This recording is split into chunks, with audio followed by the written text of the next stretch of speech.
after it looked as though they were going to record an impressive victory.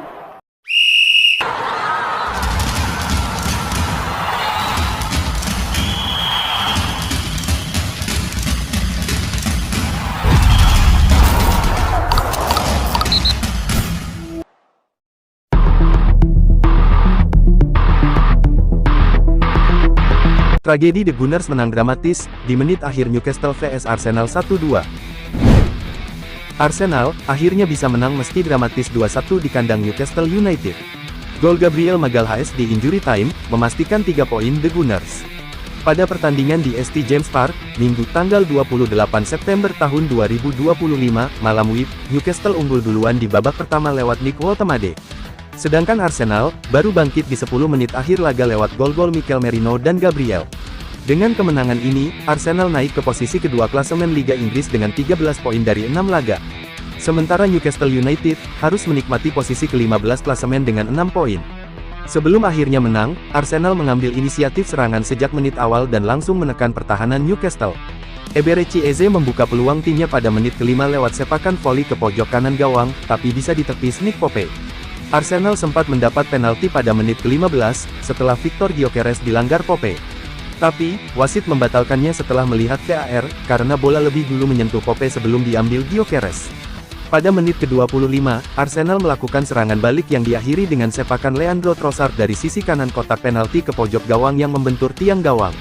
Pope kembali jadi mimpi buruk Arsenal, setelah menepis sepakan voli Eze dari hasil kemelut di kotak penalti pada menit ke-28.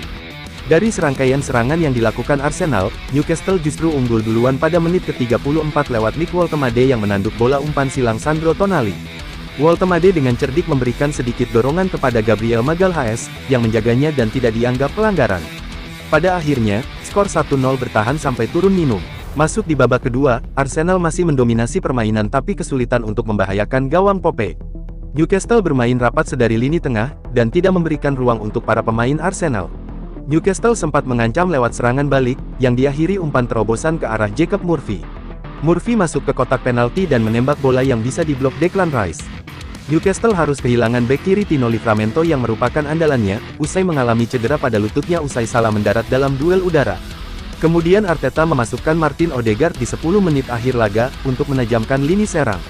Hasilnya Odegaard memberikan umpan kunci yang berujung gol penyama kedudukan, gol Arsenal pada menit ke-84. Odegaard menyodorkan umpan pendek ke Rice yang langsung melepaskan umpan silang dan disundul Mikel Merino. Bola menerpa tiang dulu sebelum masuk ke gawang Pope. Newcastle sempat meminta penalti beberapa saat kemudian, ketika sepakan Anthony Elanga membentur tangan Gabriel Magalhaes. Tapi, VAR menganggap bukan handball, karena bola mengenai kaki dulu sebelum menuju tangan Gabriel. Gabriel, bek asal Brasil itu membawa Arsenal berbalik unggul pada menit ke-96, ketika tandukannya meneruskan corner Odegaard yang tak kuasa dihalau Pope. Lantas, skor akhir 2-1 bertahan sampai wasit mengakhiri pertandingan, dan Newcastle harus menahan malu di hadapan publiknya sendiri atas Arsenal. Kemenangan ini membuat Arsenal berada di posisi kedua klasemen dengan raihan 13 poin dari 6 laga, selisih 2 poin dari Liverpool yang menempati posisi teratas.